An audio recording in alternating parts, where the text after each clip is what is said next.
What's up, Nintendo gamers? The Kid here with my Bayonetta 2 impressions from the Nintendo Direct that we just seen not too long ago.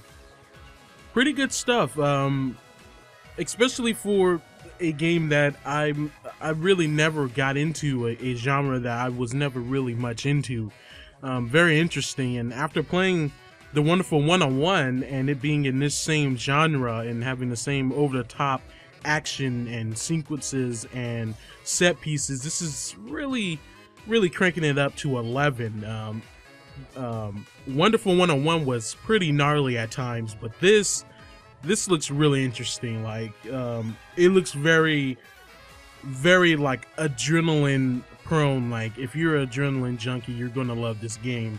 And one thing that happened to me when I was playing Wonderful 101 is that my adrenaline was pumping throughout that game because it was so fast paced and things were moving really fast. A lot of awesome things were happening. The combat, the situations were a little bit tough to deal with. It wasn't just a cakewalk, and it was fun to go through that. So Bayonetta looks to be doing the same thing. So one thing before I get into some details and things, and one thing I want to just get out the way is that some of the characters, I don't know how to pronounce the name. I know there's a character, he's a black guy, he's named something, his name looks like Rodin to me, but it's pronounced completely different from that, but I cannot remember what how exactly it's pronounced, so I am just going to call him Rodin, and I apologize to people who may feel like that's just an atrocious pronunciation of his name, but yeah. But before I get into more, one thing, in Europe, the game is coming out the same date as North America, and for some reason, even though you guys didn't have a Nintendo Direct, you guys are getting a special edition of Bayonetta 2 that comes with an art book and disc versions of the game.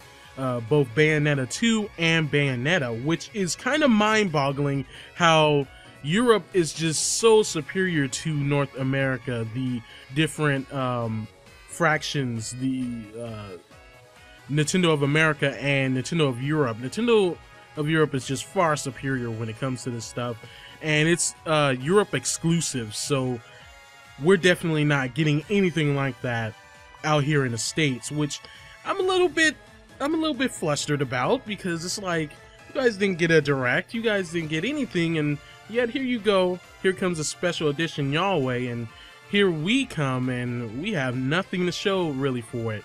But anyway, that's cool for you guys. It's good that the release dates are the same, and I'm really happy about that, so no one has to, you know, feel like they're being left out. And I actually commend Nintendo for getting that set up very nicely, where we get the game, all of us get the game at the same time. Now, the first thing I want to talk about with Bayonetta 2 is the costumes. Like, at first when I seen these costumes, I really didn't think they were anything but cosmetic, but they're not. They're completely non-cosmetic only. As a matter of fact, you get to use different weapons like Link's Master Sword. You get to use the R-Wings on the Fox McCloud. The Fox McCloud one was a surprise. I really didn't expect that. That's really cool.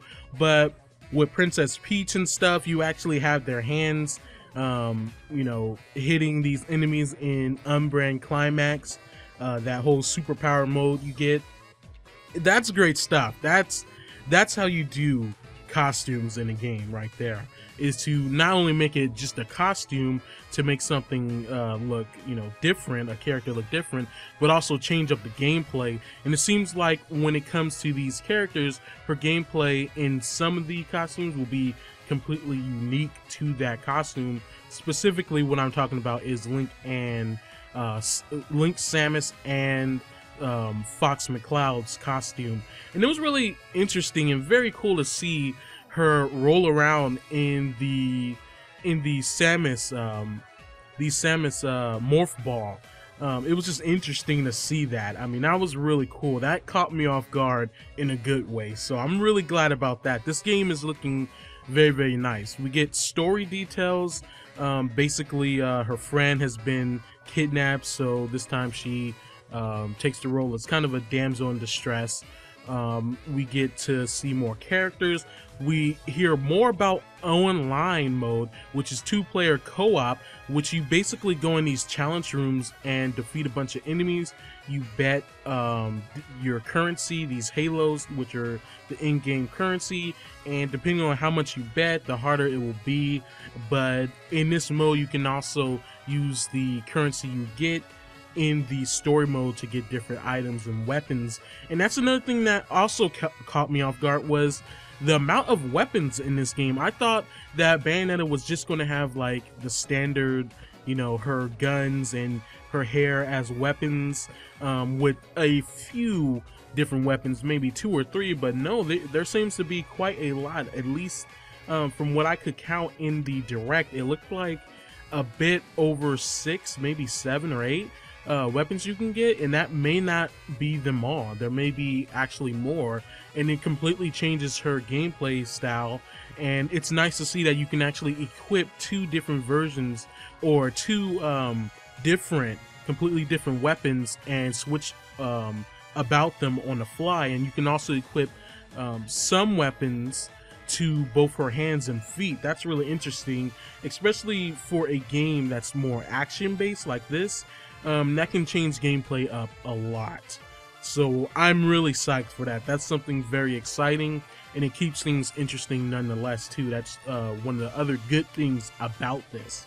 So it's looking like a great game. Again, let me talk a little bit more about online. Online looks good, especially if you're with someone you know and you can cooperate great with them. It seems really fun, and it's nice to see that you'll have different characters you can play as. We know that John will be playable, Roden will be playable. Actually, this is the first time he's ever been playable in a Bayonetta game, but only in online mode. With these characters, you can play as them, and I believe Loki is playable too. I wouldn't be surprised if the Masked Lumen will be there too as a playable character, as well as other characters that may have appeared in the game throughout the campaign will be playable too. But yeah, that's really cool. That adds a lot of replay value to the game. Because as far as action games, unless you really like getting a good score on a level, action games such as this do not have a lot of replay value. Once you played it, unless you're a completionist, you pretty much are done with it. You're going to put it down, and you're going to wait maybe a couple of months or maybe a year just to replay the game instead of just replaying levels. At least for me, with the Wonderful 101, which much to my surprise, I have been playing more. I'm actually replaying through it again. So yeah, Platinum Games, you guys are doing a great job. I'm glad for Nintendo. Please, all I say is to you guys, Nintendo gamers, is buy this game and support what Nintendo is doing. They may not have third parties, but they are trying their best to try to get these non-Nintendo games on their consoles exclusive to them for us. So you have to feel in a way obligated to buy these games. I'm not saying just buy any game out there, even if it's not your preferred game. All I'm saying is you have to go out your comfort zone sometimes to realize that you are missing out on some things. Like me, I recently went out my comfort zone. I know I've brought this up 1,000 times. And my first game that I really went out my comfort zone with was Monster Hunter. I thought Monster Hunter would be boring, that it would be repetitive, and much to my surprise, that game blew my mind, and I clocked in over 400 hours on that game alone. Like, no game, I don't even think Call of Duty has taken up that much time on my Wii U. So you really do have to give this game a chance. You know, just go outside your comfort zone with these type of games. That way, if you don't like it, okay, trade it in. But you know, you can at least know or try new things, which is always a great thing to do.